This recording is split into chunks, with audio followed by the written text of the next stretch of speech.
আমরা আবার চলে এসেছি মাদপুরে মায়ের মন্দিরে, মা মনসার মন্দিরে। তো যেখানে মা আমাদের সবসময় টানেন, আর সবথেকে বড় কথা, বিশ্বাস ভরে ভগবানকে ডাকলে আমরা সবসময় মা ভগবানকে পাই। তো সেই জায়গা থেকে আমরা মায়ের টানে চলে আসি, চেষ্টা করি যতবার বোনের বাড়ি আসি। আমার বোনের হাজব্যান্ড রাজা আমাদেরকে মায়ের কাছে নিয়ে আসে, আর এসে এত শান্তি পায় সেটা বলার মতো না। যাই হোক, কয়েকদিন আগেই আমাদের বাড়ি থেকে ফেরার সময় হাই রোডে একটা বড় অ্যাক্সিডেন্ট হয়েছে।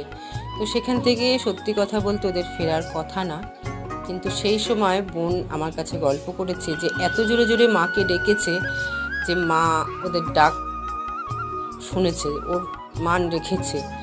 তো ওদের ফেরার কথা না, তবুও ওরা প্রাণে ফিরেছে, এটাই সব থেকে বড় কথা।